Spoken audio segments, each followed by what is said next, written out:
Bismillahirrahmanirrahim. Assalamualaikum warahmatullahi taala wabarakatuh. Alhamdulillahi rabbil alamin wa bihi nasta'in ala umuri dunya waddin. Wassalatu wassalamu ala asyrafil anbiya'i wal mursalin wa ala alihi wa sahbihi ajma'in. Rabbi shrah li sadri wa yassir li amri wahlul 'uqdatam min lisani yafqahu qawli. Subhanaka la ilma lana illa ma 'allamtana innaka antal alimul hakim. Wala haula wala quwwata illa billahil aliyyil azim. Amma ba'd. Alhamdulillah, bersyukur kita kepada Allah Subhanahu wa taala, kita dapat bersama pada hari ini secara alam maya. Alhamdulillah. Mudah-mudahan tuan-tuan, puan-puan yang dirahmati Allah Subhanahu wa taala sekalian sentiasa dalam keadaan sihat dan walafiat insya-Allah. Dan mudah-mudahan Allah Subhanahu wa taala sentiasa memberkati kita, merahmati kita insya-Allah dalam kita menuntut ilmu, bertambahkan lagi ilmu kita, ya. Dan mudah-mudahan juga ini adalah merupakan salah satu jalan untuk kita menuju ke syurga Allah Subhanahu wa taala, ya, dalam kita menuntut ilmu insya-Allah. Jadi alhamdulillah, pertama kali saya rasa bersyukur pada kali ini, pertama kali saya rasa saya diundang di Masjid Darul Makmur ini untuk berkongsi berkenaan dengan ceramah bulanan ini, ya, yang mana tajuknya agak menarik juga, ya. Kebetulan saya difahamkan tajuk yang diminta oleh saya untuk kongsi dengan tuan-tuan perempuan yang dirahmati Allah berkenaan dengan Al-Quran. Kan? Al-Quran dijunjung, ilmu disanjung. Al-Quran dijunjung, ilmu disanjung. Masya-Allah, satu tajuk yang sangat baik, alhamdulillah. Tetapi pada hari ini tuan-tuan perempuan yang dirahmati Allah Subhanahu wa taala sekalian, topik khusus yang ingin saya kongsikan kepada semua pada hari ini lebih kepada bacaan, ya. Mungkin berkenaan dengan tafsir, ya, ada asatizah lain yang mungkin akan sampaikan. Tetapi insya-Allah pada hari ini saya lebih khusus kepada berkenaan dengan bacaan Al-Quran, ya, bacaan Al-Quran. Saya yakin alhamdulillah tuan-tuan perempuan yang dirahmati Allah Subhanahu wa taala sekalian, ya, ada yang masya-Allah di kalangan asatizah mungkin yang mengajar Al-Quran, dan mungkin ada di kalangan penuntut ilmu yang masih lagi bertalaqi Al-Quran, bertalaqi secara musyafahah, kan. Dan mungkin ada yang alhamdulillah mungkin lebih advance sedikit, okay? Ada yang alhamdulillah pernah belajar berkenaan dengan kepelbagaian bacaan ini yang saya rasa sangat menarik, yang sangat menarik sebenarnya kalau kita belajar, kalau kita kaji, kita dalami, yang mana insya-Allah ini juga adalah merupakan mukjizat, Al-Quran, masya-Allah. Okey. Jadi topik hari ini, alhamdulillah saya pun telah diberikan beberapa soalan, ya. Kalau nak bincangkan berkenaan dengan ilmu qiraat ini, sebenarnya dia sangat luas. Dia sangat-sangat banyak, kan? Dia sangat-sangat banyak. Kan? Dia perlu kepada kelas secara eksklusif, kan? Kemudian kita belajar berkenaan dengan apa itu qiraat, apakah sejarah-sejarahnya, kan? Kenapakah munculnya ilmu qiraat ini? Bilakah munculnya ilmu qiraat ini? Kemudian kita nak belajar berkenaan dengan imam-imam, rawi dan sebagainya, yang rasakan makan masa yang sangat panjang. Saya sendiri pun bila saya belajar, saya belajar di DQ Darul Quran Jakim, kat sana kalau sesiapa yang ingin menceburi, ataupun mendalami berkenaan dengan ilmu qiraat, boleh pergi ke Darul Quran Jakim di Selangor, dalam bidang tahfiz dan qiraat, itu diploma. Di sana kita belajar berkenaan dengan qiraat sughra, kan. Kemudian selepas 3 tahun di sana, kita akan melanjutkan, kami sendiri akan melanjutkan pelajaran. Kalau nak dalami lagi lebih tinggi ilmu qiraat ini, kita akan pergi ke Mesir. Mesir sana di Shubra, di sana Shubra kita akan belajar dengan lebih detail lah berkenaan dengan qiraat kubra. Persoalannya, soalan yang kat sini, yang ingin saya ditujukan kepada saya, berkenaan dengan apakah itu qiraat Al-Quran? Apakah itu qiraat Al-Quran? Kan? Kemudian bagaimanakah munculnya ilmu qiraat? Persoalan yang saya rasa insya-Allah saya akan cuba kongsikan. Okey, apakah itu ilmu qiraat? Ya. Qiraat secara umumnya kalau kita lihat adalah merupakan kepelbagaian bacaan. Okey. Kepelbagaian bacaan, ya.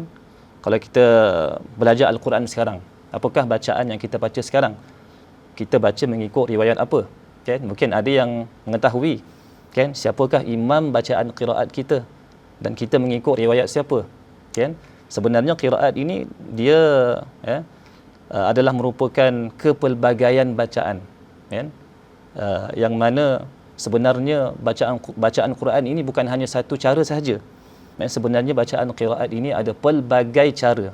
Ada pelbagai cara. Okay? Yang kita baca sekarang adalah bacaan riwayat siapa? Hafs an Asim. Okay? Asim dia punya imam dia, imam qiraat. Okay? Manakala rawi dia yang meriwayatkan bacaan imam tadi itu ada dua. Imam Asim. Okay? Kemudian rawi dia ada dua, iaitu Hafs an Asim. Okay? Kemudian dia ada Syu'bah. Ni yang biasa kita lihat lah. Tapi yang majoriti sekarang kita amalkan bacaan sekarang, hampir lebih kurang 90% orang baca sekarang dekat seluruh dunia, mereka membaca bacaan riwayat Hafs an Asim, yang kita baca sekarang, Hafs an Asim. Okey. Okey. Jadi Hafs an Asim itu merupakan salah satu daripada wajah qiraat, salah satu daripada cara bacaan qiraat. Okey. Qiraat itu ialah kepelbagaian bacaan qiraat, yang mana sebenarnya dia berkisar berkenaan dengan perbezaan di kalangan para qurra. Qurra ini para imam qiraat lah. Kan dari sudut mungkin yang biasa kita dengar dialek lah. Kalau kita pernah dengar bacaan qiraat kan, mungkin saya rasa dekat Singapura ini alhamdulillah dah banyak masyarakat kita yang mendalami berkenaan dengan ilmu qiraat. Kan? Mereka dah mula belajar berkenaan contoh riwayat Qalun kan, ataupun belajar berkenaan dengan riwayat Warash kan. Atau banyak lagi qiraat-qiraat yang lain, yang mana sebenarnya qiraat ini dia ada dua, secara umumnya dia ada qiraat sughra dengan qiraat kubra. Dia ada qiraat sughra dengan qiraat kubra. Ada dua ni. Kan? Qiraat sughra ini yang kita biasa kita dengarkan qiraat 7. Qiraat 7, yang mana dibincangkan, diterangkan, biasanya kalau kita belajar qiraat, saya belajar di DQ dulu JAKIM, kita akan menggunakan buku qiraat apa itu Imam Asy-Syatibi, kan, Hirzul Amani wa Wajhut Tahani. Kitab tu kita belajar, kan, kita belajar dalam kitab itu ada dia punya matan dia. Matan tu ada puisi lah, kan, yang mana dekat dalam kitab tersebut dia ada bab-bab berkenaan dengan usul qiraat. Usul qiraat mungkin dari sudut perbezaan bacaan, contoh imalah, kan. Kemudian ada yang baca dengan taqlil, kemudian dia ada yang baca dengan isbat, al-hadz, hadz dan sebagainya. Ini banyak istilah qiraat yang saya rasa mungkin boleh kita dalami berkenaan dengan ilmu ini. Okey, ada qiraat 7, Imam Asy-Syatibi qiraat sughra, iaitu 7 imam qiraat ini, kan. Kemudian kalau nak lebih dalam 7 imam maknanya ada 7 imam qiraat, sebagai contoh Imam Nafi', kan. Kemudian ada Imam Ibnu Katsir, kan. Kemudian ada Imam Abu Amru. Tu imam. Setiap imamnya tadi itu mempunyai 2 rawi. Setiap imam mempunyai 2 rawi. Contoh kalau Imam Nafi', dia ada rawi dia siapa? Qalun dengan Warash, kan. Ini kita kena belajarlah berkenaan dengan perbezaan-perbezaan bacaan. Di mana setiap riwayat ini mempunyai kepelbagaian bacaan, perbezaan bacaan, kan. Dia tidak sama macam bacaan kita. Jadi jangan peliklah, kan. Kalau kita dengar bacaan qiraat sebagai contoh dalam surah Al-Fatihah yang paling simple, kan. Kalau orang baca isbat alif ataupun hadful alif pada maliki yaumiddin, kan, maliki yaumiddin, kan, maliki yaumiddin, kan, kalau kita tengok dalam surah Al-Fatihah maliki yaumiddin, kan, itu qiraat ada perbezaan. Ada yang baca dengan maliki yaumiddin, kan, ada yang baca dengan maliki yaumiddin. Malik iaitu yang menguasai, kan, yang menguasai. Kalau Malik tu raja, lebih kurang sama saja maksudnya, kan, tetapi ada qiraat yang berbeza. Jadi kalau kita dengar orang baca, contohlah kalau dekat sini mungkin jaranglah, kalau ada mungkin beberapa tempat saja.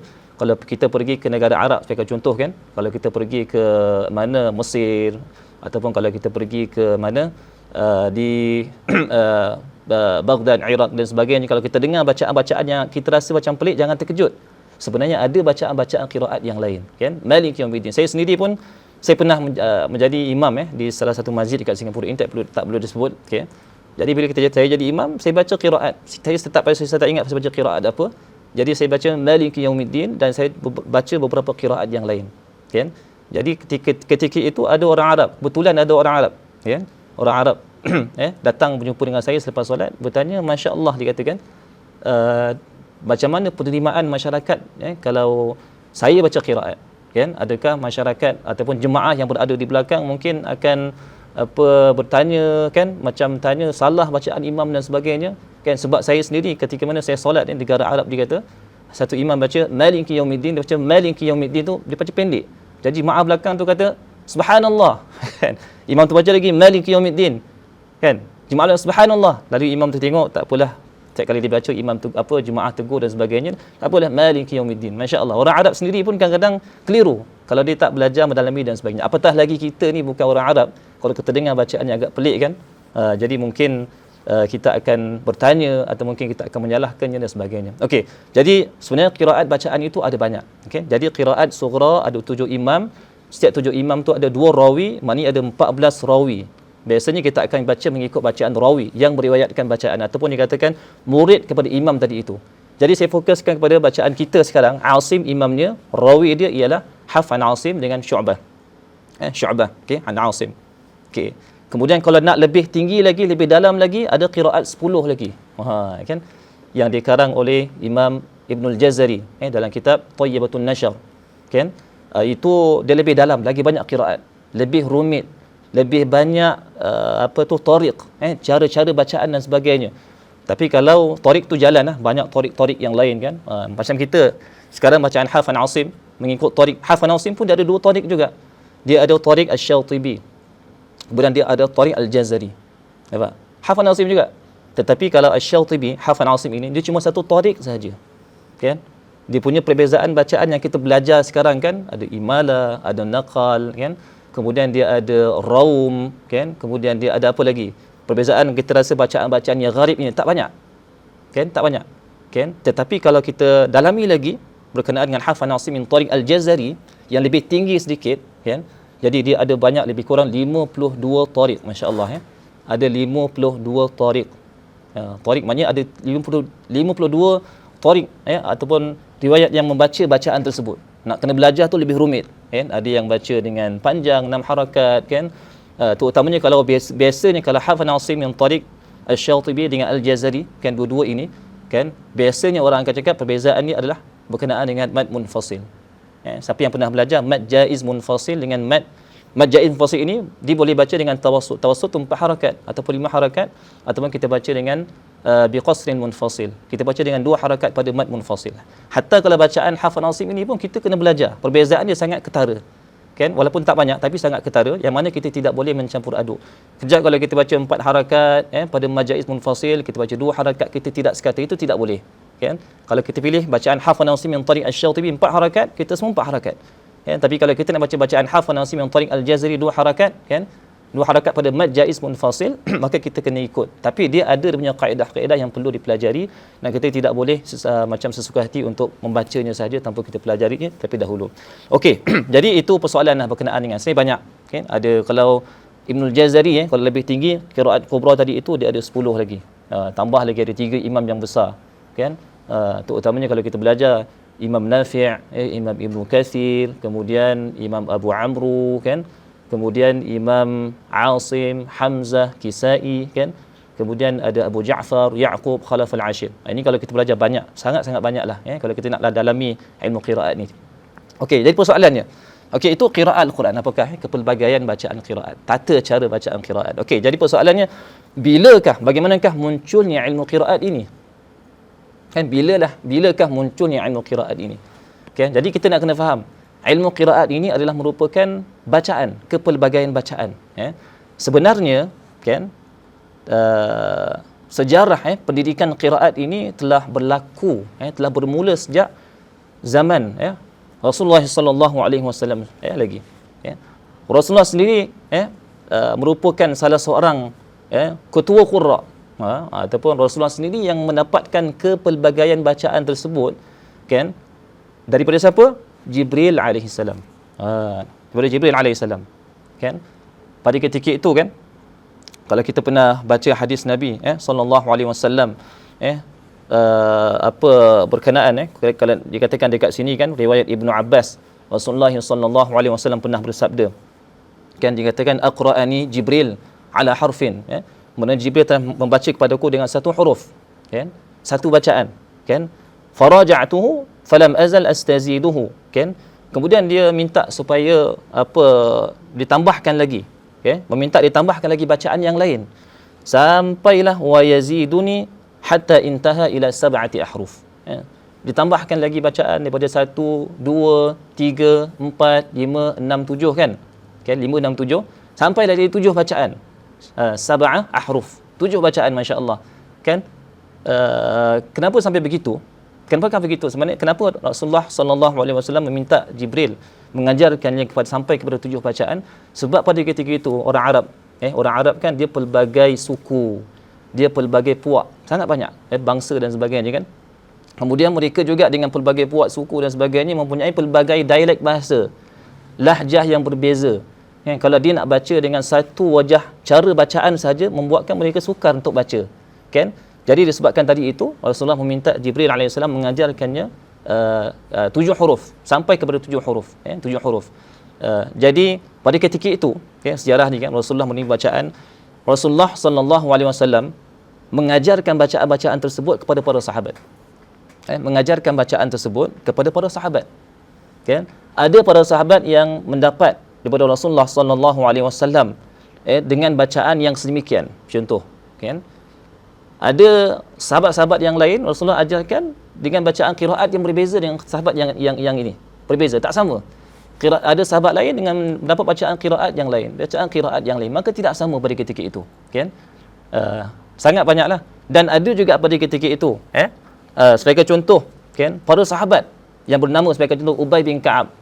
Ubay bin Ka'ab, sahabat Nabi sallallahu alaihi wasallam, mengajarkan kepada para sahabat juga. Ada para sahabat yang mendapat langsung melalui Rasulullah sallallahu alaihi wasallam, talaqi secara musyafahah dengan Nabi sallallahu alaihi wasallam, kan?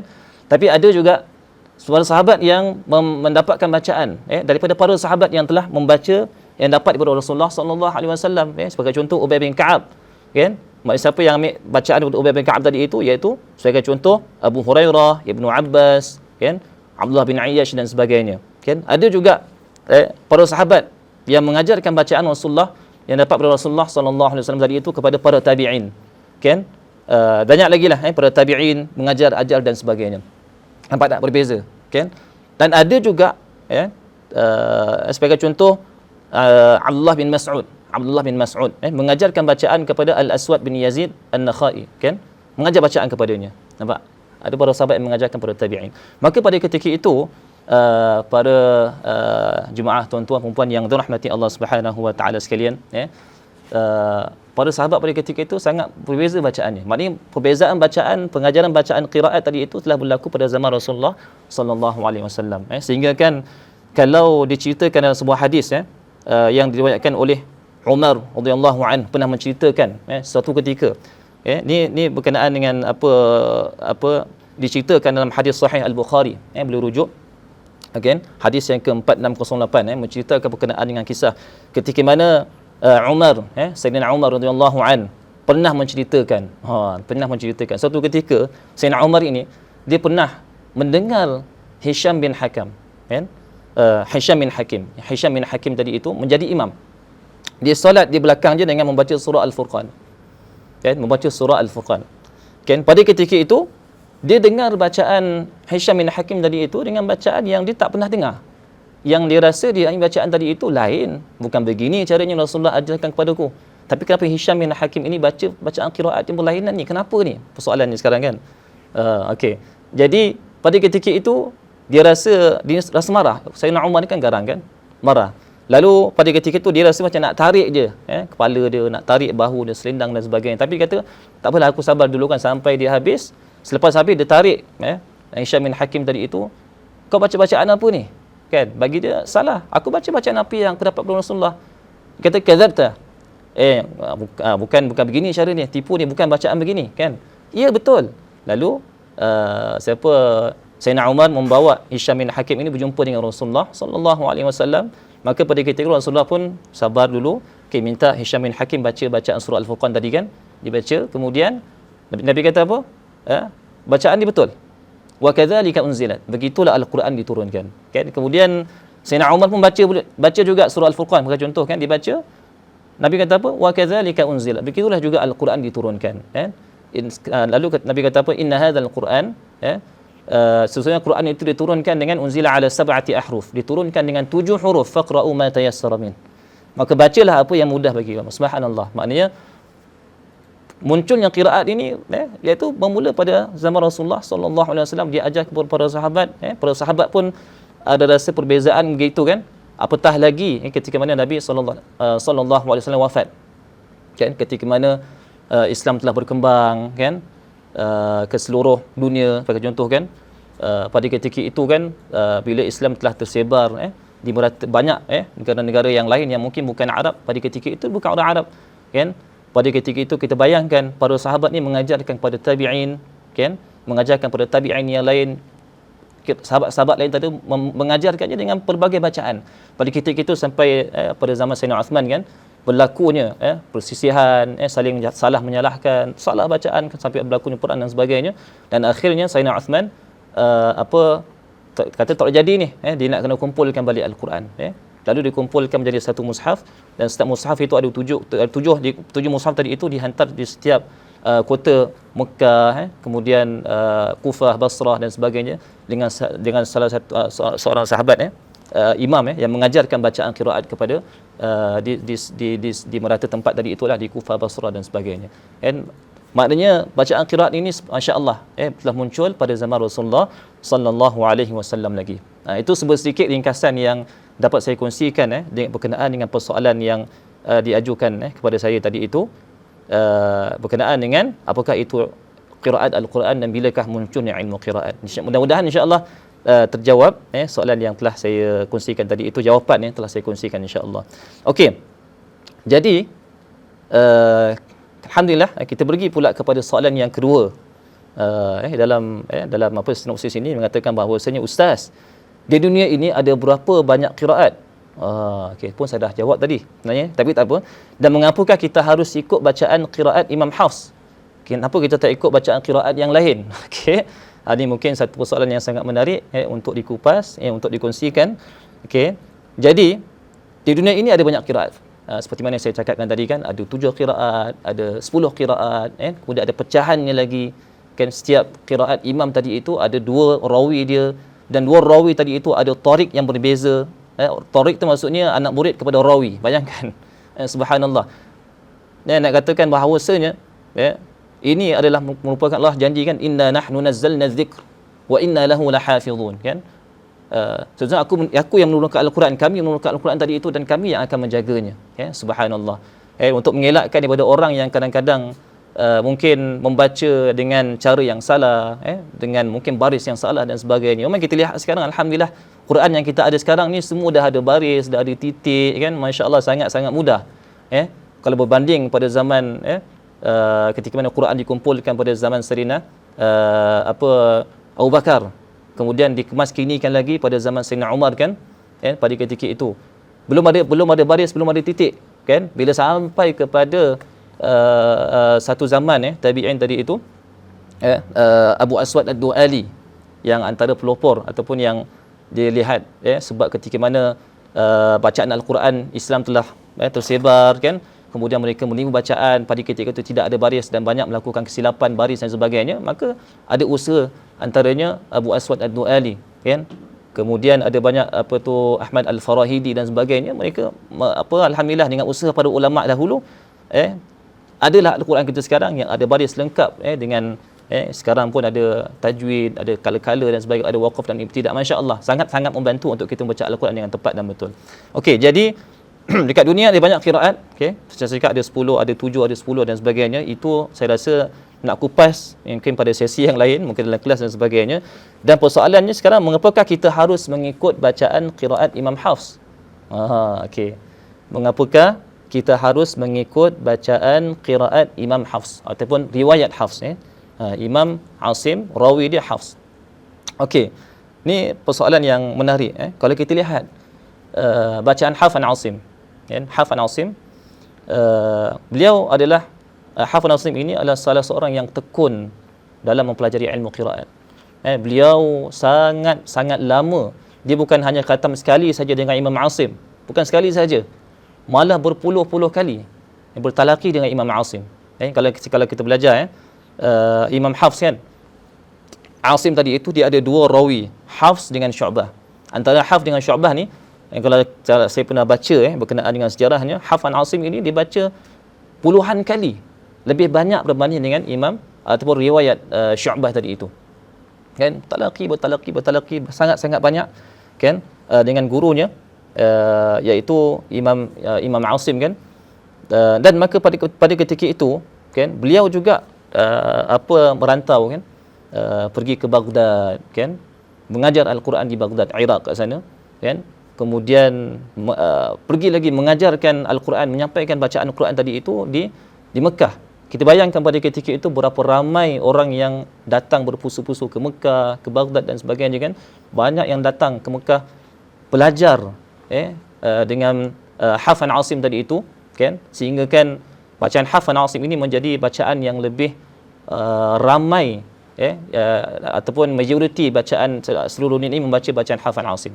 Okay, itu antara sebablah dia terkenali dengan seorang yang hebat pada ketika itu. Nak boleh rujuk sejarahnya. Kemudian antaranya lagi, kenapakah harus kita ikut bacaan Hafan Asim? Riwayat Hafan Asim, sebab bacaan Hafan Asim ni antara bacaan yang paling mudah, paling senang. Bukan senang lah, maknanya walaupun senang kan, kadang-kadang orang baca sampai berkali-kali pun kadang-kadang masih merangkak, masih lagi Allah, susah betul nak sebut huruf dhat, susah betul nak sebut huruf-huruf sekian dan sebagainya kan. Memang kalau ikut kan, itu sebenarnya bacaan Hafan Asim ni bacaan yang lebih mudah sebenarnya kan, sebab dia tak banyak khilaf. Dia tak ada naqal pun satu saja kan. Kemudian naqal kan dekat dalam surah Al-Hujurat kan, bi'salismul fusuqu ba'dal iman kan. Kemudian dia ada bacaan kita Hafan Asim ada tashil kan dalam surah Fussilat, a'jamiyun kan, satu saja kan. Kemudian kita ada bacaan imalah miring sedikitlah, bacaan di antara fathah dengan ya kan, alif dengan ya tengah-tengah. Contoh kat mana? Dekat dalam surah Hud kan, wa qala urkabu fiha bismillahi majriha kan, majriha imalah kan. Kemudian ada lagi tak bacaan yang gharib lah, yang agak pelik janggal kan. Ada lagi tak saktah, contohnya kan, saktah bacaan Hafan Asim ada 4 saktah yang wajib kan, terutama dalam surah Al-Kahfi, surah Yasin, surah Al-Qiyamah, surah Al-Mutaffifin, ada saktah-saktah yang wajib kan. Kalau kita belajar qiraat yang lain kan, sebagai contoh kan, berkenaan dengan bacaan qiraat riwayat Warash contohnya kan, sangat banyak. Dia ada bacaan taklil, bukan satu tempat tapi banyak tempat, ada belasan surah kan. Ada tempat-tempat yang lain juga dibaca dengan taklil kan. Ada juga yang baca dengan naqal. Kita nak kena tahu naqal tu apa. Susah juga nak terangkan kat sini kan. Naqal tu dia pindah harakat hamzah pada huruf yang berada di sebelumnya kan. Ada banyak kita nak kena tahu. Ada berkenaan dengan hukum ra, dibaca tipis. Ada banyak keadaan, sangat-sangat rumit. Bukan rumit lah, sebenarnya dia seronok. Tapi sebenarnya kalau kita nak dalami tadi itu, masya-Allah dia sangat menarik, tetapi dia perlu kepada ketekunan, dia perlu kepada kesungguhan untuk kita belajar perbezaan qiraat tadi itu kan. Jadi yang kedua tadi itu, yang pertama sebab tadi Hafan Asim kan dia mengajar Quran dekat Mekah, Baghdad dan sebagainya. Yang kedua mudah, lebih mudah untuk dibaca kan. Kemudian yang ketiga berdasarkan kalau kita lihat sanad bacaan Hafan Asim ini sangat dekat dengan Rasulullah sallallahu alaihi wasallam biduni wasithah, tanpa ada perantaraan kan. Sebagai contoh, kalau daripada Jibril alaihissalam mengajarkan bacaan contohnya kepada siapa? Kepada Nabi Muhammad sallallahu alaihi wasallam kan. Jadi bacaan Hafs ni daripada siapa sebenarnya? Jadi Rasulullah sallallahu alaihi wasallam mengajarkan bacaan, kan banyak sahabat, ada yang siapa? Ali bin Abi Talib kan, ada Abdullah bin Mas'ud kan, ada banyak lagi, Ubay bin Ka'ab dan sebagainya. Tapi jalur sanad bacaan Hafan Asim tadi itu daripada Rasulullah diajarkan pada Sayyidina Ali kan. Kemudian Sayyidina Ali mengajarkan bacaan tadi itu kepada siapa? Abdul Rahman As-Sulami, tabi'in, Abdul Rahman As-Sulami. Dan Abdul Rahman As-Sulami tadi itu mengajarkan bacaan kepada siapa? Imam Asim. Nampak, dia sangat dekat. Imam Asim mengajarkan bacaan kepada rawi dia kan? Tetapi yang diambil daripada Sayyidina Ali tadi itu ialah yang dia mengajarkan bacaan yang dia dapat daripada Sayyidina Ali tadi itu, yang daripada siapa? Hafan Asim. Nampak? Jadi itu satu. Kalau Syu'bah kan satu guru Imam Asim juga, tetapi Imam Asim ini mengajarkan bacaan yang dia dapat daripada siapa? Kan? Dapat daripada siapa? Iaitu Rasulullah, kan? Disampaikan kepada para sahabat yang bernama Abdullah ibn Mas'ud, kan? Kemudian para sahabat tadi itu mengajarkannya kepada siapa? Zaid bin Hubaish, tabi'in, kan? Kemudian Zaid bin Hubaish tadi itu diajarkan bacaannya kepada siapa? Imam Asim. Jadi Imam Asim mengajar bacaan tadi itu kepada siapa? Hafs, anak muridnya, masya-Allah. Dengan maknanya Imam Asim ni dia mengajarkan cara bacaan jalur sanad tadi itu dengan berbeza. Hafan Asim mendapat bacaan daripada Sayyidina Ali, kan? Kalau ikutkan. Kemudian Syu'bah mendapat bacaan daripada Ibnu Mas'ud. Nampak? Subhanallah. Itu disebabkan tadi itu kemudian Hafs tu dia lebih popular, okey, berbanding dengan Syu'bah. Syu'bah pun bagus, alhamdulillah. Ya, ada perbezaan pun tidak banyak. Kalau kita belajar perkataan Ridwan dibaca Rudwan, kan? Dan banyak lagi lah kalau kita belajar. Okey, jadi itu dia katakan bacaan Hafan Asim punya jalur sanad yang ketiga, dia sanad dekat dengan Rasulullah sallallahu alaihi wasallam. Subhanallah. Kan? Dan itulah beberapa poin saya rasa untuk kita fahamlah kenapa bacaan Hafan Asim ni lebih popular berbanding dengan bacaan qiraat yang lain. Okey, ini soalan yang kedua, mudah-mudahan insya-Allah sedikit kita dapat mengetahuilah kenapa dia lebih popular dan sebagainya. Okey. InsyaAllah kita pergi kepada soalan yang ketiga. Soalan yang ketiga. Apakah hukum seseorang membaca Al-Quran dengan qiraat selain riwayat Hafan Asim? Apakah hukum? Boleh tak kalau kita baca qiraat yang lain? Contohnya seseorang mendengar bacaan di YouTube. Sekarang kan alhamdulillah kalau kita tak dengar bacaan qiraat, kita tekan aja. Nak baca qiraat apa? Nak baca qiraat Nafi'. Riwayat apa? Warash. Ada, alhamdulillah ada, masya-Allah. Kalau kita tengok dekat apps sekarang kan banyak ada Quran, ada bacaan Warash, kita boleh dengar, kan? Tetapi adakah boleh kita meniru cara bacaan qiraat tadi itu dengan cara bacaan qari tadi itu dengan qiraatnya sekali? Boleh ke tidak? Okey. Boleh ke tidak masalahnya? Okey, soalan yang sangat menarik. Hukum pun sebenarnya bacaan qiraat yang saya terangkan tadi, ada 7 qiraat, ada 10 qiraat, semua qiraat mutawatirah. Kan? Mutawatir. Maknanya qiraat yang memang diajarkan Rasulullah pada para sahabat. Semua qiraat tu betul. Kan? Cuma kadang-kadang qiraat tu ada riwayat yang lebih terkenal, masyhur. Saya cakap Hafan Asim. Kan? Kebetulan Hafan Asim ni masyhur, diguna pakai oleh majoriti masyarakat Islam di dunia ini, kan, baca Hafan Asim. Tapi ada je. Kalau kita pergi ke mana, Lubnan, Qalun contohnya, kan, kalau kita tengok bacaan Warash, Mesir pun ada juga. Mesir pun ada juga Warash, kan. Kemudian kalau kita belajar qiraat Ibnu Amir, kalau kita pergi dekat Syam, kalau kita pergi dekat dekat mana tu, negara Arab yang lain, Timur Tengah ada, yang baca dengan Ibnu Amir, kan. Jadi semua bacaan tu sahih, kan. Bacaan tu betul, dan saya cakap sab'ati ahruf, ada 7 huruf. Cuma saya nak ulas lagi. 7 huruf tu sangat panjang. Apakah 7 huruf? Adakah 7 huruf tadi itu dikatakan 7 imam qiraat? Bukan. Imam qiraat tu sebenarnya dia muncul pada zaman tabi'in, tabi'in, kan. Kebetulan mereka itu yang mempopularkan bacaan tersebut, sehingga kan timbul para ulama pada ketika itu mengumpulkan semua bacaan-bacaan tadi itu dijadikan dalam bentuk puisi, kan. Yang pertama sekali yang mengumpulkan qiraat, kalau rujuk sejarah, Kitabus Sab'ah, kan. Yang Abu Mujahid, kalau kita belajar tengok ada Kitabus Sab'ah, tapi bukan masuk 7 imam, kan. Sebab imam-imam ni dulu pada zaman Rasulullah belum ada lagi, kan. Dia bukan para sahabat, kan. Tabi'in dan tabi'in pada ketika itu. Jadi sebab kebetulan dulu mungkin pada zaman sahabat belum lagi dikumpulkan dalam kitab, kan. Pada ketika itu mungkin dalam proses untuk membukukan Quran, kan. Dulu Rasulullah, pada zaman Rasulullah, kan, Rasulullah mengajarkan Al-Quran menerusi hafalan. Para sahabat yang mendapat bacaan, Rasulullah mengajarkan para sahabat menghafal ayat tersebut. Dan ada juga para sahabat yang menulis, Rasulullah meminta para sahabat tadi itu menulis, kan. Kita belajar sejarah, kan, di pelepah tamar, tulang belulang dan sebagainya, kan, ditulis di situ. Pada ketika itu Al-Quran belum lagi dikumpulkan dalam bentuk satu mushaf yang kita ada sekarang, kan. Lepas tu dikemas-kinikan lagi pada zaman Saidina Abu Bakar, ya, dirisaukan kalau kita belajar banyak para hufaz yang syahid kan, takut. Jadi datang idea untuk mengumpulkan lagi dan dikemas-kinikan lagi pada Saidina Uthman, dan kemudian dikemas-kini lagi pada zaman tabi'in, sehinggalah ada titik sekarang ada baris dan sebagainya, memudahkan untuk kita baca. Subhanallah kan. Jadi persoalannya qiraat ni banyak. Okey. Boleh tak? Boleh, tak ada masalah. Tapi yang paling penting kita kena belajar dulu. Hatta bacaan Hafan Asim pun kan, kita dulu masa kecil-kecil, saya ingat saya masa kecil-kecil kan, kita belajar baca, kita pun tak tahu ni bacaan siapa kan. Apakah khilaf ataupun perbezaan yang terdapat pada bacaan Hafan Asim, apa itu tasniyah, kita ikut apa guru kita mengajar kan, sampai kita masuk sekolah rendah, sekolah menengah kan, bila kita masuk belajar diploma ni baru kita belajar dengan detail bacaan. Rupanya Hafan Asim ni salah satu daripada wajah qiraat. Ada qiraat yang lain. Yang cuma dekat negara kita, memang kalau dekat Singapura, kalau dekat Malaysia, mereka majoriti masyarakat baca Hafan Asim. Kan? Jarang kita dengar. Kat mana-mana orang baca bacaan qiraat lain, melainkan kalau ada tempat yang tertentu lah. Kalau contoh kalau dekat Malaysia, kalau pergi dekat DQ Jakim kan, kalau dekat masjid ada para imam, para hufaz yang sana yang guru ni minta untuk baca bacaan qiraat, itu yang tidak pelik lah.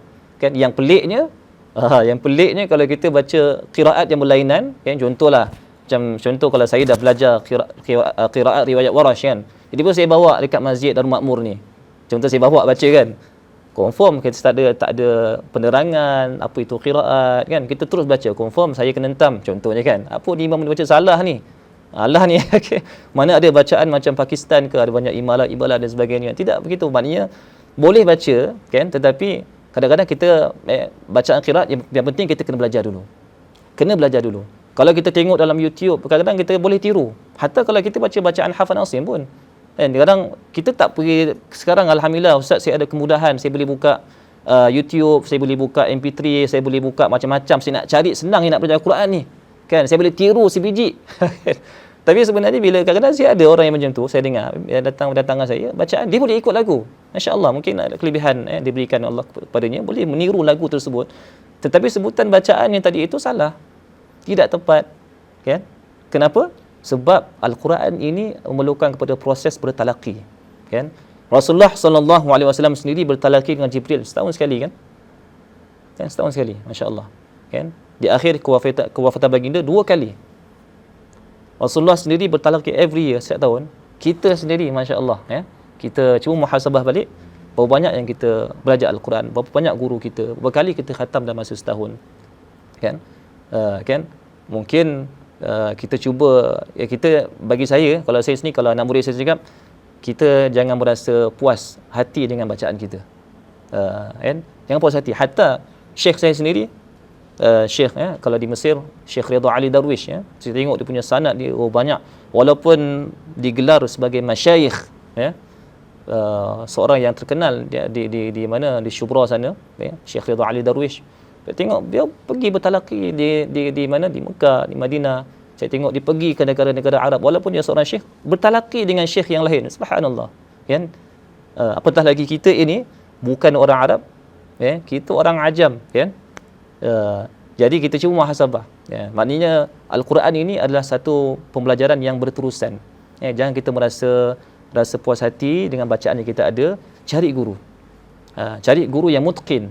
Kan? Mutqin tu guru yang betul-betul diyakini bacaannya. Guru yang pernah mempunyai sanad, sebagai contoh kan. Ada gurunya, nampak jelas dan sebagainya, mengajarkan kepada kita. Jadi insya-Allah bacaan, makin banyak kita belajar dengan guru, makin insya-Allah makin baik bacaan kita lah. Jadi kalau kita dapat kuasai bacaan Hafan Asim dengan baik kan, kemudian kita tahu perbezaan-perbezaan yang terdapat pada bacaan Hafan Asim kan.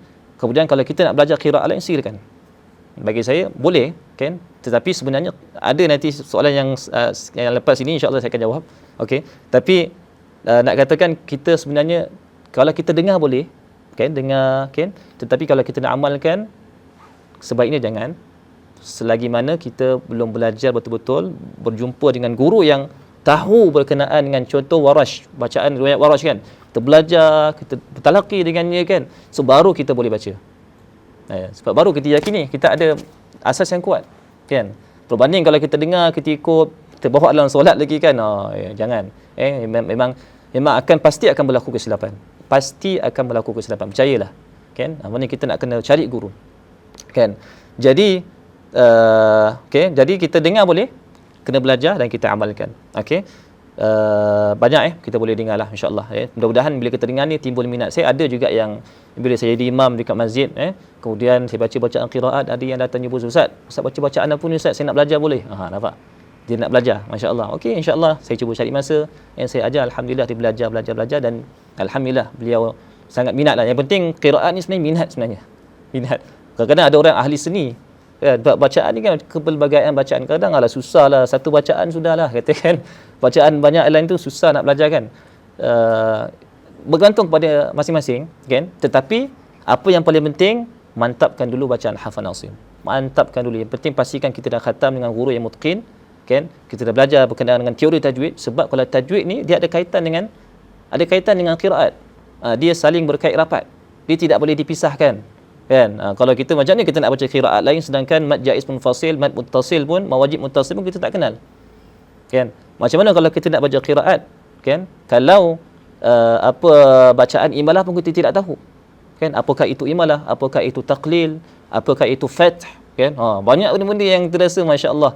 Nak belajar ilmu qiraat ni sebenarnya dia kena betul-betul faham ilmu tajwid kan, baru kita boleh masuk melangkah ke ilmu qiraat kan, ke ilmu qiraat. Supaya bila kita masuk ke medan ilmu qiraat tadi itu, kita tak rasa janggal, kita tak rasa pelik, tak takut kita baru start nak baca Iqra 4, 5, 6 kan, terus nak baca qiraat. Kurang sesuai. Mantapkan dulu bacaan hafal Asim. Okey. Jadi itu soalan yang ketiga boleh kita belajar dulu. Belajar baru kita amalkan bacaan tersebut. Cuma mungkin kadang-kadang ada yang dah belajar nak bawa dalam solat. Contohnya boleh bawa dalam solat, cuma nak kena tengok waqi' juga keadaan. Kadang-kadang takut jadi fitnah. Kan imam macam apa ni? Apa wadduhi wal laili idza saja, contoh kan. Ma wadda'aka rabbuka wa ma qali, contohnya. Kan? Walal akhiratu khairul laka minal uli, contohnya kan. Apa ni mana baca salah ni, macam Pakistan. Contohnya kan. Jadi dia boleh baca, tak ada masalah. Yang penting bagi saya kita kena fahamkan masyarakat dulu. Kan? Jangan kita terus bawa, takut jadi fitnah. Kita fahamkan masyarakat, okey sebenarnya bacaan ni banyak begini, kita terangkan pendedahan di kuliah-kuliah dan sebagainya, kita ajar buka kelas-kelas qiraat dan sebagainya sampai orang-orang dah faham, dah tahu rupanya bacaan banyak. Jadi insya-Allah baru boleh kita bawa lah bacaan qiraat tersebut. Berbanding kalau kita terus terjah saja baca qiraat, pasti akan berlakunya ialah orang akan komplain dan sebagainya lah. Walaupun bacaan tu betul, tapi kita kena membuat persediaan lah untuk memahamkan masyarakat berkenaan dengan kepelbagaian bacaan qiraat ini. Okey, itu soalan yang ketiga insya-Allah. Okey. Dan soalan yang terakhir, jikalau seseorang itu mula minat dengan ilmu qiraat, alhamdulillah timbul minat untuk belajar qiraat ini kan, apakah yang dia perlu siapkan dirinya? Apakah persiapan yang perlu dilakukan? Dan adakah ianya rumit? Soalan rumit tak? Okey. Masya-Allah kalau seseorang itu dah mula minat dengan ilmu qiraat, apakah persiapan yang perlu dilakukan olehnya kan? Sebenarnya macam saya cakap tadi lah, qiraat ini, belajar al-Quran ini dia punya peringkat-peringkat dia. Kan dia ada peringkat yang asas kan, permulaan, peringkat pertengahan sampailah ke peringkat lanjutan, lebih tinggi sedikitlah.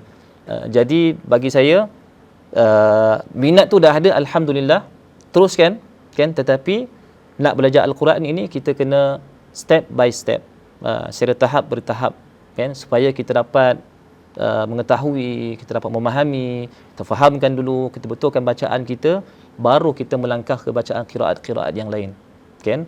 Jadi apakah yang perlu disiapkan dirinya? Okey, yang pertama sekali, pastikan anda telah mengkhatamkan bacaan riwayat hafal Asim dengan guru yang mutqin. Kan, guru yang punya sanad. Kerana bila kita talaqi ni dia ada banyak peringkat kan, dia ada peringkat kita start daripada permulaan asas kan. Kalau orang baca, kalau menggunakan buku Iqra lah dulu kita buku Iqra kan, Iqra 1, Iqra 2 kan. Kemudian lepas habis Iqra kita masuk ke bacaan, kita tahsin dulu bacaan kita. Tahsin tu maksudnya kita mempercantikkan, memperelokkan, memperkemaskan lagi bacaan kita tadi itu. Dia makan masa yang sangat panjang. Dia bukan kita nak belajar Quran ni 1 bulan 2 bulan dah pandai. Bukan, dia sangat makan masa yang sangat panjang kan. Buktinya sekarang orang alhamdulillah daripada kecil belajar Quran sampai sekarang masih lagi merangkak. Kan? Sebab tapi kita nak akan sentiasa lazimi baca Quran. Setiap hari kita nak baca Quran. Kan? Pagi, petang, siang dan malam. Kan? Kita baca Quran walaupun sedikit tapi penting istiqamah. Okay. Jadi pertama sekali tadi itu kita mesti khatamkan Al-Quran riwayat Hafan Asim dan guru telah memperakui bacaan kita tadi itu betul. Kan? Biasanya kalau seseorang bertalaqi kan Hafan Asim, guru akan mengeluarkan sijil. Sama ada sijil pengesahan yang katakan dia khatam Quran, ataupun kalau guru tu rasa muridnya tadi itu layak untuk dapat sanad, sebab sanad tu dia boleh mengajarkan pada yang lain, dia boleh perturunkan sanadnya tadi itu kepada anak muridnya yang lain dan sebagainya. Kan? Pastikan. Kemudian kita lepas kita dah baca tu, pastikan kita betul-betul faham berkenaan dengan teori tajwid ini.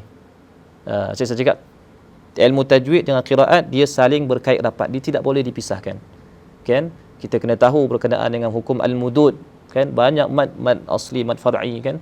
Ada mad ta'zim, mad tabri'ah, mad badal lagi lah, banyak qiraat-qiraat, antaranya Warash, kita belajar nanti, yang mungkin anda akan belajar nanti insya-Allah, kan? Kemudian berkenaan dengan bacaan-bacaan gharib, kemudian berkenaan dengan hukum idgham, kan? Dia ada idgham mutaqaribain, mutamathilain, mutajanisain, mutabaidain dan sebagainya. Itu semua sangat-sangat penting. Yang mana tajwid tadi itu kalau dengan pemahaman tajwid yang mantap, kan? Dan kita boleh mengaplikasikannya, kita boleh di dalam mempelajari qiraat-qiraat yang lain, insya-Allah dia lebih mudah. Dia lebih mudah. Okey, itu yang pertamalah, pastikan anda telah khatam, kan? Kemudian teori tajwid tu mantap. Belajar. Sekarang boleh ambil kursus-kursus kat mana-mana, kan? Fahamkan dulu. Betul-betul kita faham baru kita dah boleh set. Tu baru satu. Belum cukup lagi, kan? Kemudian yang kedua, seseorang itu hendaklah menguasai bahasa Arab. Ini memang tak boleh lari. Memang tak boleh lari. Sebab Al-Quran diturunkan dalam bahasa Arab. Sebab bahasa Arab ini, kalau kita baca qiraat yang lain, kadang contoh dalam surah apa, surah Al-Baqarah pun, kan? Walahum adzabun alimun bima kanu yakdzibun. Ada yang baca yukadzibun, kan? Ada yang baca dengan hasanatan, kan? Ada yang baca dengan hasanatun. Kerana i'rab dari sudut i'rab tu kita nak kena tahu juga, kan? Maknanya kalau kita belajar qiraat, dalam kitab qiraat itu ada bab usul. Usul tu usul dia, kan? Perbahasan dia. Maknanya usul tu daripada start surah Al-Fatihah sampai An-Nas pasti akan ada hukum-hukum yang berkaitan dengan dia, yang sama. Dia berulang-ulang, kan? Contoh berkenaan dengan bab berkenaan dengan bab silah mim jama', kan? Kalau kita pernah dengar qiraat baca siratal ladzina an'amta 'alaihim ghairil maghdubi 'alaihim ila akhir ayat. Nampak? Humu tu sama jamak. Kan? Jadi itu berkenaan dengan usul. Kan? Maknanya benda tu selagi mana ada mim jamak di seluruh Al-Quran, kalau kita baca bacaan Ibnu Kathir, kita kena baca mim jamak, silah mim jamak. Kan? Ada syarat-syarat dia, mana perlu pelajari dengan lebih mendalam. Okey. Maknanya itu usul. Tetapi ada yang bab farshul huruf. Itu perubahan dari sudut tasrif, fi'il dan sebagainya. Ada kadang-kadang ada yang digunakan dengan fi'il madhi, ada kadang-kadang ditukar dengan fi'il mudhari'. Maknanya kadang-kadang qiraat ni sebenarnya, kan, sebenarnya ada ulama kadang-kadang mengeluarkan fuqaha mengeluarkan sesuatu hukum, kadang-kadang dia mengambil dari sudut perbezaan dari sudut ini. Kan? Contoh berkenaan dengan sapu kaki, kan? Ada perbezaan mazhab berkaitan dengan, ada yang katakan sapu sikit saja, kan, khuf, ada sapu semua dan sebagainya, kan. Hanya perbezaan baris, wa arjulakum dengan wa arjulikum. Okey. Nampak dia ada hanya perbezaan baris. Kadang-kadang para fuqaha mengeluarkan sesuatu hukum tadi itu berdasarkan ayat tadi itu disebabkan dengan perubahan baris yang terdapat pada perbezaan bacaan qiraat. Subhanallah. Bukan itu saja, banyak. Ni kalau kita dalami lagi, masya-Allah. Sangat banyak. Okey, jadi yang pertama tadi itu tadi mesti khatam, faham teori tajwid, dan kita kena tahu bahasa Arab. Bahasa Arab. Yalah, bahasa Arab ni pun luas, ilmu qiraat bahasa Arab ni sangat banyaklah. Boleh belajarlah. Okey. Boleh belajar banyak-banyak, at least kita tahulah. Bukan kita tahu berkenaan dengan fa'il madhi, fa'il mudhari'. Kemudian kita mubtada khabar pun kita tahu, kan, fa'il maf'ul kat mana, kan, sifat, kan, mausuf. Semua tu kadang-kadang, hatta kalau saya baca Quran ni sampai Sayyidina Ali katakan diterjemahkan warattilil Qur'ana tartila. Warattilil Qur'ana tartila. Jadi katakan huwa tajwidul huruf wa ma'rifatul wuquf. Kan? Mempercantikkan bacaan, mentajwidkan bacaan dan mengetahui berkenaan dengan waqaf dan ibtida'. Subhanallah, waqaf dan ibtida' ni sangat penting sebenarnya. Sangat penting. Ada ulama yang bahaskan berkenaan dengan waqaf dan ibtida'. Ada waqaf tam, ada waqaf hasan, waqaf kaf, waqaf apa dikatakan banyak jenis waqaf. Kan? Ada waqaf, banyak jenis waqaf ni. Kadang-kadang kita nak tahu ini waqaf tam ke, waqaf kafi ke, waqaf hasan ke. Okey. Sebab kadang-kadang ilmu waqaf dan ibtida' sangat penting. Kadang-kadang kita dalam Al-Quran ni ada Al-Quran yang panjang, kan? Contoh dalam surah An-Nisa, kan? Ya ayyuhallazina amanu la taqrabus salata wa antum sukara. Contoh ni, kan? Tapi kalau kita baca ya ayyuhallazina amanu la taqrabus salah. Wahai orang beriman, janganlah kamu menghampiri solat. Subhanallah.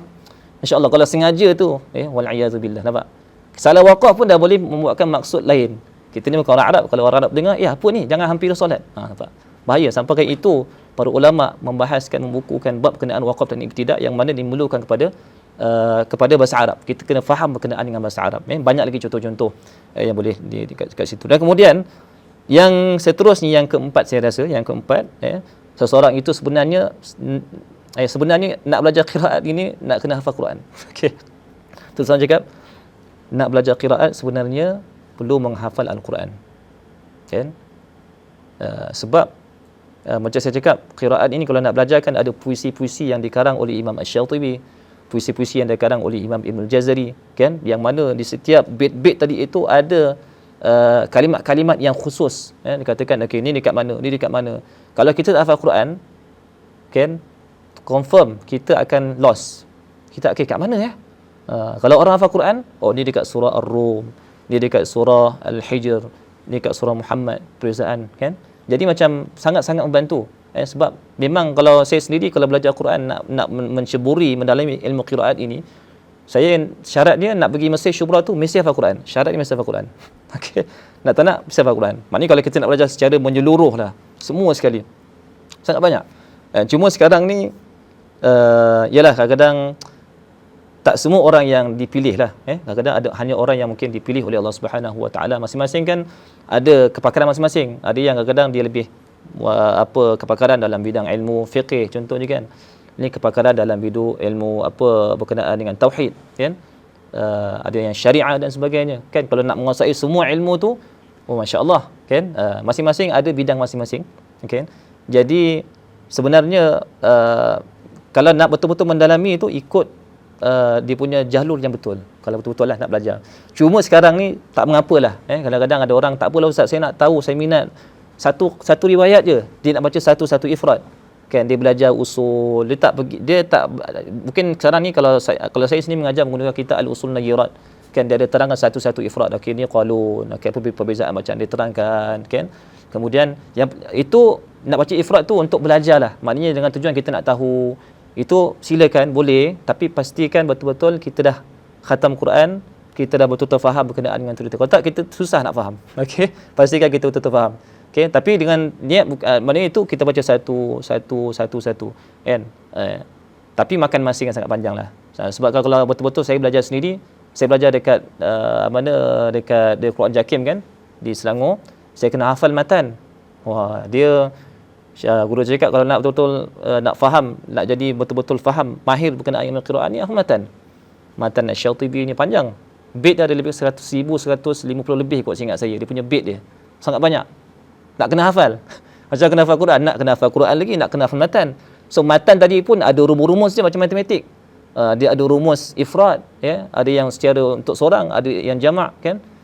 Contoh kalau kita nak tahu apa, kalau dalam matan tu ada rumus, siapa alif, contoh siapa ba, abash dahas hutti kalam nasa', qadaq rasat, itu banyaklah nak kena hafal. Sama, siapa ahli sama, siapa, macam-macam lah. Ini sebenarnya kalau nak betul-betul ikut, kalau kita nak mendalami ilmu qiraat ni, kita nak kena ikut step by step tadi itu, kan. Tetapi sekarang ni kalau sekiranya nak belajar sikit-sikit, kan, cuma nak tahu je, belajar, okey, baca perlahan. Tapi yang penting mesti ada guru yang guide, yang bantu untuk mengajar, kita fahamkan ilmu tersebut, dan boleh kita amalkan. Tapi itu just kita belajarlah. Tapi kalau betul-betul mendalami, kita nak kena hafal matan. Memang nak kena hafal matan. Okey, matan sampai bila saya di Syubra, Mesir, matan apa Thayyibatun Nashr kan, hafal. Saya kena hafal semua. Wah, duduk Syekh baca. Wa qul a'udzu in aradta taqra, contoh dia kan. Basmalah baina surataini bi nasaf. Siapa baca ba, siapa rumu ba, siapa nun, Imam Asim dan sebagainya. Itu memang dan kita nak kena faham matan lagi. Kan dah lah dikarang dalam bahasa Arab. Kita nak kena faham, kalau kita tak faham bahasa Arab, susah untuk kita memahami berkenaan dengan ilmu qiraat tersebutlah. Okay? Jadi kita kena tahu, sebab kita kena hafal Quran, okay? Kemudian hafal matan, rumus-rumus yang telah saya terangkan tadi, kan? Kemudian kita kena belajar, syarah, nak kena ada syekh yang mengajar syarah kan, apa berkenaan dengan kitab matan tersebutlah, supaya kita lebih faham dan sebagainya. Sebenarnya banyak dia punya turutan-turutan. Sebenarnya nak mendalami betul-betul ilmu qiraat ni makan masa yang sangat-sangat panjang. Sangat-sangat panjang. Kan hafal Asim pun kita pun Allah pun nak khatam pun kadang-kadang bercinta juga, agak susah juga kan, apatah lagi kalau kita nak baca qiraat-qiraat yang lain. Subhanallah, ilmu Allah ini sangat luas, kan, sangat-sangat luas, maknanya dia tidak akan terhenti. Kita kena sentiasa mempelajari, mendalami, menekuninya dengan sabar, dan insya-Allah mudah-mudahan kita semua, nasihat saya, kita baca Quran, kita belajar mengikut kemampuan kita dulu. Jangan kita tergesa-gesa nak banyak baca qiraat, dan masa yang sama juga bacaan yang basic, bacaan hafal Asim tadi itu kita belum dapat kuasai dengan baik. Mantapkan perlahan. Insya-Allah mudah-mudahan Allah Subhanahu Wa Taala menggolongkan kita semua di kalangan mereka yang ahlul Quran, kan? Okey, jadi Afwan Ustaz. Okey, hari ini cuma ada permintaan untuk saya bacakan surah-surah pendek lah. Okey. Berkenaan dengan apa itu qiraat yang apa yang ada. Okey.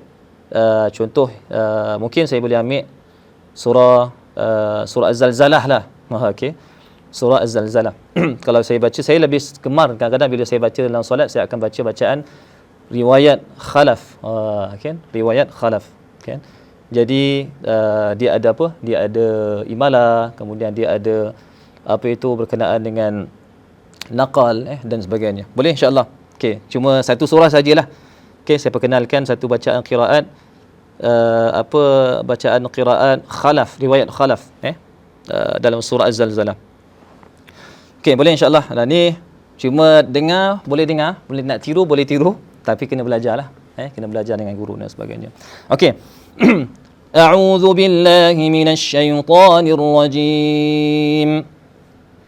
Idza zulzilatil ardu zilzalaha wa akhrajatil ardu athqalaha wa qala al insanu ma laha yawma'idhin tuhaddithu akhbaraha بأن ربك أوحي لها يومئذ يصدر الناس أشتاتا ليروا أعمالهم فمن يعمل مثقال ذرة خيرا يره ومن يعمل مثقال ذرة شرا يره. Sadaqallahul azim. Itu contoh bacaan khalaf an Hamzah. Okey, kat situ dia ada apa? Dia ada bacaan saktah. Kan? Idza zulzilatil. Saktah kat situ.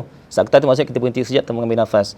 Kemudian dia ada bacaan imalah, kan? Auhilaha, kan? Kemudian dia ada baca contoh famay ya'mal. Kita baca famay ya'mal. Kita baca dengung kan? Tapi bacaan khalaf pada huruf waw dan ya, idgham tadi itu dibaca dengan bitarkil gunnah, dengan meninggalkan bacaan gunnah yang terdapat pada ayat tersebut. Jadi dan banyak lagi, ini salah satu contohlah. Salah satu contoh, banyak kalau nak baca bacaan Abu Amru, kan? Kalau kita baca banyak idgham, okey. Kalau kita dengar baca alam tara kayfa fa'al rabbuka bi ashabil fil. Lain kan? Lain tak? Jangan pelik. Itu sebenarnya bacaan daripada riwayat Susi yang kalau kita nak baca. Kalau kita nak baca riwayat contoh Warash, wadduha wal laili idza saja. Saja. Ma wadda'aka rabbuka wa ma qala. Kan? Qala. walalakhiratu khairul laka minal ula. Kan, kalau kita baca sampai ila akhir ayat. Itu pun salah satu perbezaan lain tak? Sangat lain. Kan, tapi itu perlu kepada pembelajaran. Kita kena belajar perbezaan-perbezaan yang terdapat pada setiap ayat-ayat yang kita baca, insya-Allah. Cuma pengenalan saja. Nak lebih lanjut, insya-Allah mungkin boleh belajar, cari kat mana-mana tempat. Insya-Allah saya yakin banyak center-center Quran, institusi-institusi Quran yang menawarkan pelajaran qiraat. Insya-Allah boleh belajar, dan insya-Allah mudah-mudahan dengan niat, yang penting kita kena ikhlaskan diri kita. Mudah-mudahan Allah Subhanahu wa taala menggolongkan kita min ahli al-Quran. Allahumma ja'alna min ahli al-Quran alladhina hum ahluk wa khassatuk, insya-Allah. Okay, jadi cukup sekadar itu saja. Mohon maaf di atas segala kekurangan sepanjang saya menyampaikan perkongsian ini. Yang mana yang baik itu datang daripada Allah Subhanahu wa taala, yang lemah, yang kurang itu datang daripada kelemahan diri saya sendiri, insya-Allah. Apapun, mudah-mudahan insya-Allah kita sentiasa belajar, kita baca Al-Quran sebanyak yang mungkin, insya-Allah. Mudah-mudahan menjadi syafaat buat kita di hari akhirat kelak, insya-Allah. Mudah-mudahan berkat Al-Quran kita bersama-sama dapat masuk ke syurga Allah Subhanahu wa taala, insya-Allah. Cukup sekadar itu saja. Qulu qawli hadza wa astaghfirullahal azim li wa lakum. Assalamualaikum warahmatullahi wabarakatuh.